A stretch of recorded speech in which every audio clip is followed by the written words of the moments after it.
Welcome to Bronze. No, it's not Bronze League Hero today.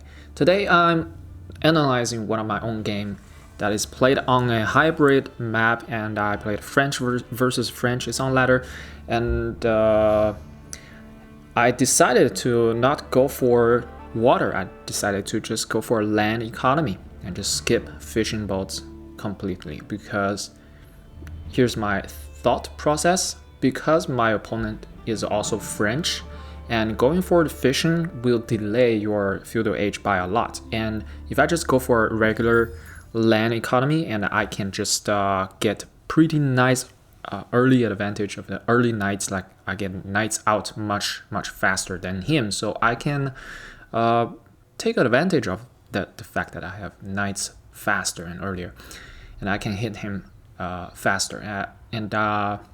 I was thinking to hit his forest, his wood line, and the fishing operation if possible.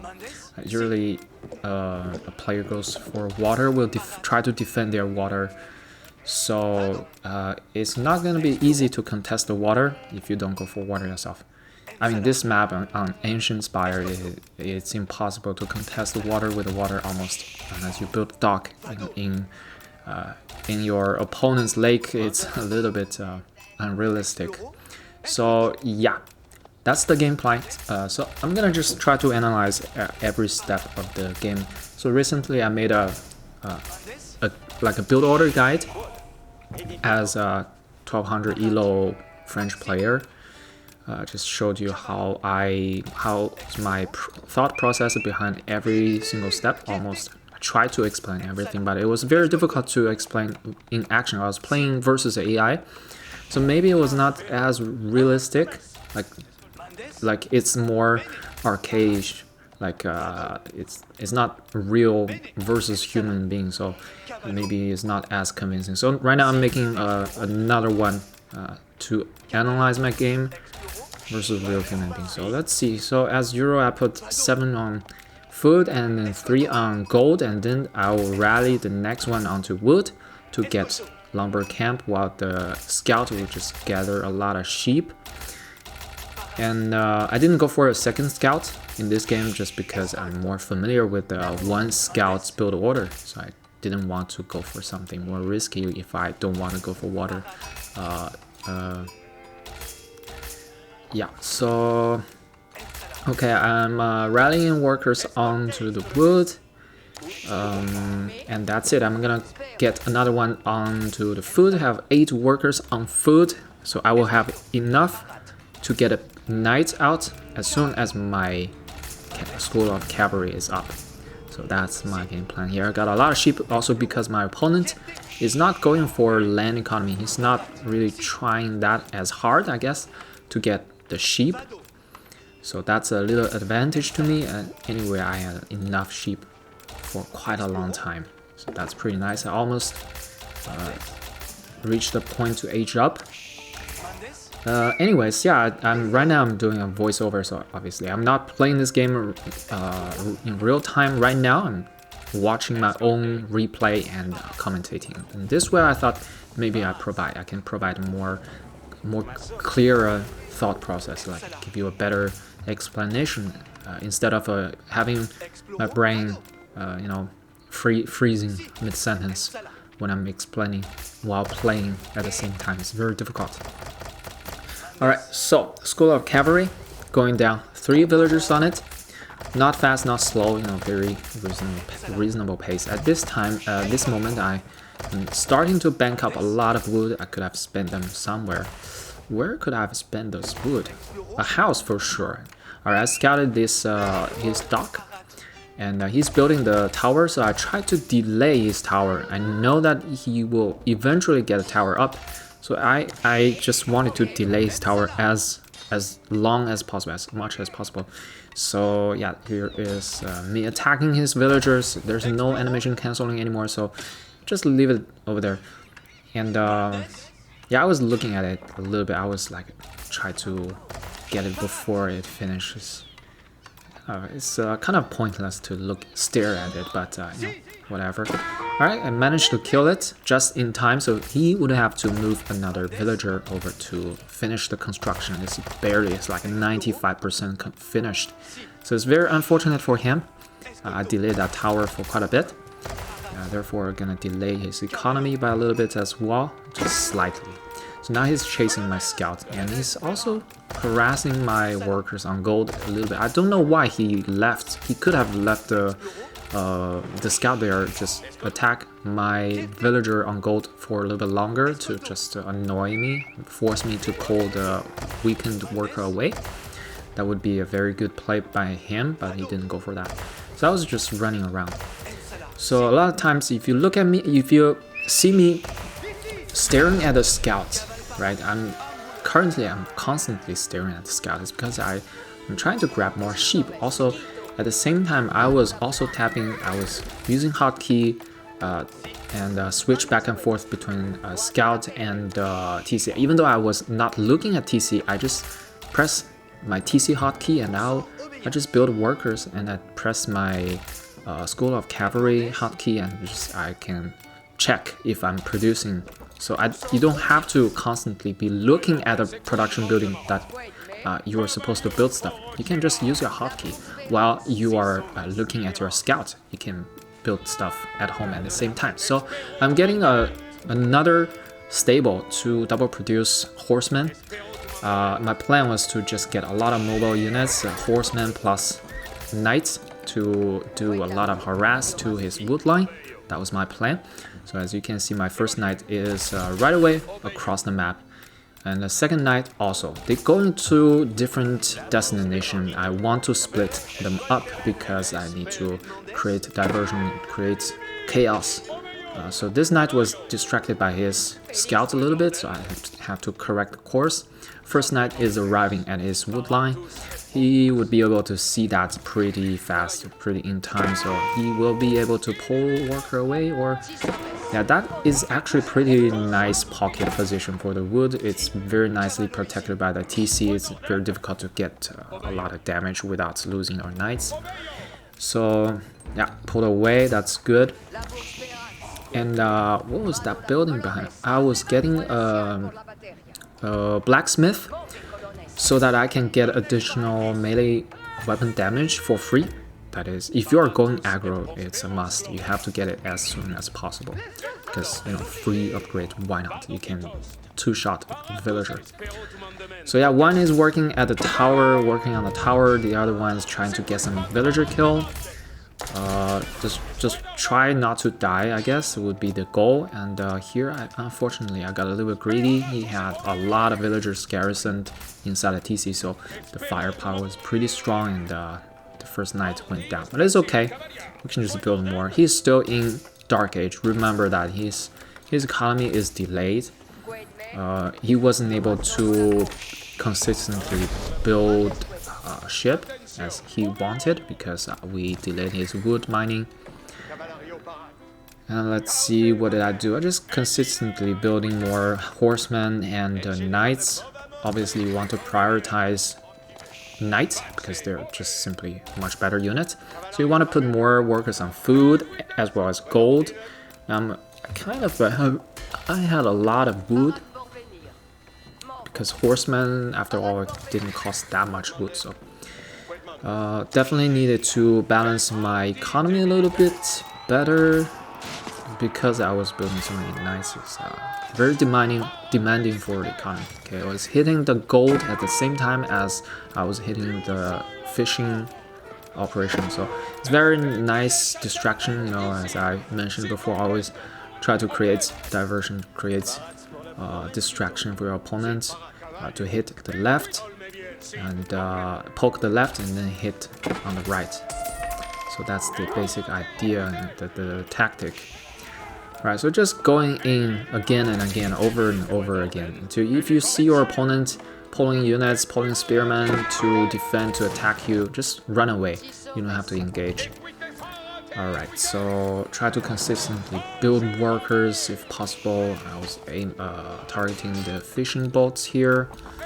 What did I do? Did I get a worker in time? I don't see it. Okay, So I was manually targeting them, and I had a small group. The control group 2 was working on the gold mine, the mining camp there. I eventually destroyed that mining camp, and he was forced to relocate. I didn't even know where he relocated to. Maybe somewhere in the shadow there, in the fog of war, to the southwest of his base. I never scouted that well. Alright, so his spearmen and knights came in to defend. I just ran away. You don't have to never fight that. You don't want to fight that. Just run away. And we have another control group of units. So just running with the other control group. That's the idea. You know, you don't have to fight strong. You always try to avoid their strong units and try to hit their weak points, like Art of War, Sun Tzu. And yeah, these horsemen were able to get some more kills before they run away, if they were able to run away. They're so low on health now, but it doesn't matter, you know, create as much chaos as possible. Now I'm running the horsemen away because 2 horsemen alone were not gonna be able to do too much damage. So I just didn't bother to keep them around. I just regroup and do second round of harass. Still double prong.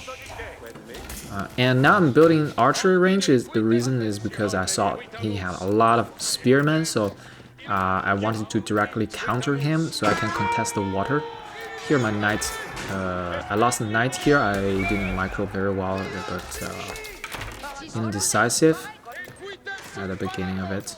So I chased him down because I had way more units. Even though most of them are horsemen, it's totally fine. Horsemen is pretty fast, so they're quite a lot faster than knights. You can actually chase down the knights, even though they are weak. So build a lot of archers and just rally them to his dock so that I can attack the dock with my cavalries and have the archers to take care of his spearmen. He has a lot of spearmen, 7 spearmen. Very dangerous, so never fight that. Do not fight that. Alright, I got supply capped a little bit, unfortunately. But at this point, I think I just rallied every unit here. I was like focusing on this single point, trying to break his water. At the same time, I was also getting stone to try to get second TC. Let's see what else I was doing. Okay, I was hotkeying everything. And at first I just hotkey every military unit on hotkey 2, and later I separated them. I put archers on hotkey 3 and the cavalry still hotkey 2. Alright, I was aging up, so I saw that I had a lot of resource banked up. Because he didn't put on any pressure on my economy, and I put a lot of pressure on his economy, so I could... the important thing is, like I said before, do not fight directly, just run away. That's why I was able to preserve my military units. The idea is try not to lose your military units for no reason. If you are able to preserve your military unit, you are able to constantly put on pressure and just delay his economy, and you don't have to rebuild your military because you can just maintain the reasonable size of your own military, just enough to put on pressure, so you don't waste resource on more and more units, so that you can age up in time. Right here, I was fighting like out of the range of my archers. Was a mistake. I didn't realize that my archers was idling behind. It was a little bit unfortunate. I could have taken that fight. It was not gonna be favorable, but I could have taken that fight. Right, I was low on wood at this point. Finally. Alright, try to get some more free food because I was low on wood anyway. So here is a nasty fight here. I was trying to target down the spearmen with my archers. I had only 4 archers here, yet no, if I have more units, I'll definitely be able to just take care of him. Alright, he didn't fight. He knew that he didn't have enough units, so, and also I just aged up. So this will put on a lot of pressure psychologically on your opponents. Your opponent will be like, oh my god, he's harassing me, he's putting on pressure, and he's aging up. What am I doing in this game? So here it's a little bit of chaos. I wasn't really sure if I was gonna win this. I just bet on it, like just gambled it. Send one knight to chase after the archers is gonna be very effective. Just drive them away, because if archers just stand there to shoot at my archers, they will just die to my single knight. So yeah, my reinforcements have arrived, and yeah, I was trying to target down the spearman with my archers, but it was a little bit too difficult. His spearman was behind my knight, so it was really difficult to target, manually target. So it was a little bit unfortunate. My micro was a little bit terrible there because I couldn't target. So yeah, this is another fight. I'm not sure. It looks pretty even, but I had more knights. Like this is 4 knights versus 2 knights. I was gonna win this no matter what. So I was chasing him down just a little bit. Time to refresh the lumber camp for sure. Getting farms, gonna get some reliable food income, and my reinforcements were pretty slow. Definitely need to retreat at this point to recover, regenerate health on the knight, so that I can maximize the efficiency. Alright, I see that I have 542 stones, a little bit overboard. I needed to get more wood so that I could get a second TC. It's very important because my opponent has been on like 1.5 TC or 2 TC the whole time if you consider a dock a TC. So he has been having a pretty good economy. So now I'm splitting my units once again. So after that, the big, the contest to his fishing operation, I was splitting my units once again. I got some cavalry on the separate hotkey 3 to send them to his gold, like on his right side, the gold I previously destroyed. And the rest of them on hotkey 2, I think, ready to poke his dock. And behind this, I was getting more production facility, getting more barracks, getting more, there you go. I bought some wood to get the TC up. And look at this, I'm banking up a lot of food and gold, which means I could build a lot of high value units. I could build a lot of men at arm, crossbowmen, and knights. So there you go, my harassment coming in.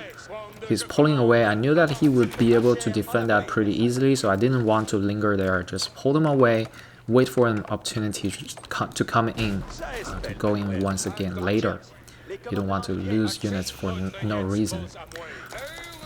Alright, let's see. Okay, so this small army, some knights with archers going for the dock once again, pressuring his dock. Meanwhile, just massing my units at home. I was trying to get more and more men at arms. It's my favorite unit in the game. Okay, they got too close to the TC. Just go around, try to find some workers that were exposed, that were vulnerable. Getting more farm. So yeah, he didn't even have a tower at this point, but he was fishing pretty happily. I didn't really I disturbed his fishing economy, but I didn't really interrupt it. He was pretty much continuously fishing the whole time, so that was pretty good for him. And here comes another fight. I don't think I could win this fight, but I think he retreated after a while.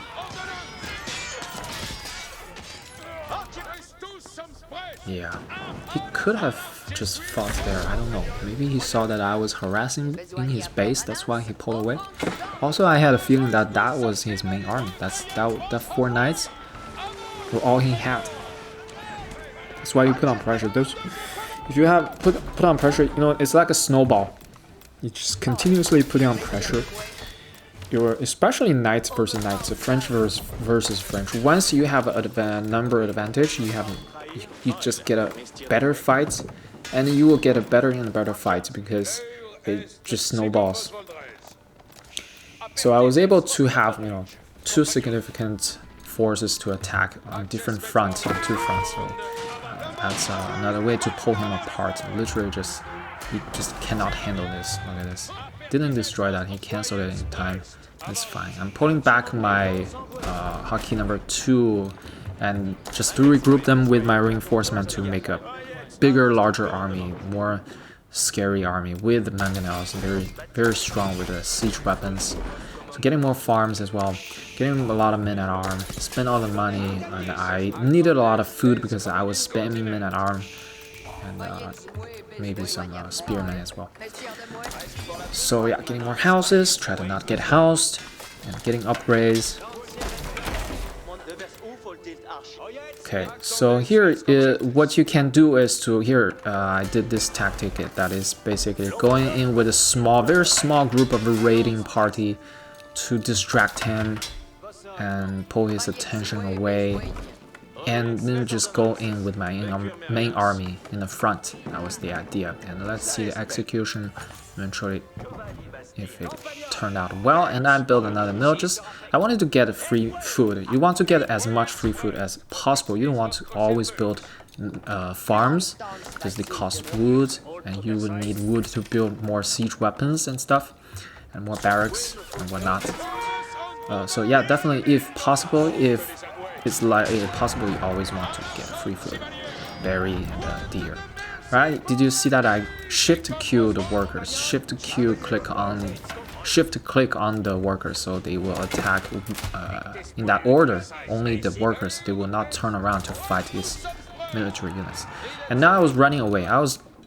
He was following me. That's perfect according to my plan. If he follows me, that means nobody's gonna defend his base. Alright, he's doing a raid. It's gonna be a small raid. I wasn't afraid. So here's another point that I mentioned in another video, another guide I made earlier about hotkey and control group. That is, always always hotkey your main army on hotkey control group instead of using all army hotkey by default, because you don't want to fight every time you fight you don't want to get all your military units all together to fight in one fight, because you want to have reinforcements at home to be able to defend that kind of a little raid.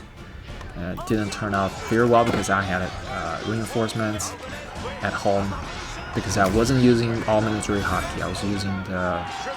I was simply using main army hotkey here, number 2.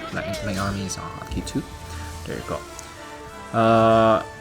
It's not the offensive GG because it's a team chat, not all chat. So, and there you go. I won that fight. The mangonel micro was a little bit difficult because they were lagging behind, but yeah, eventually it's just too much for him, and there's no chance. I had so much more economy and military, and even if I lose all my main army in the front line, I could just rebuild another big group of army very easily. So there's that. All right, that's it, and hope this has been helpful, and thank you for watching. See you next time.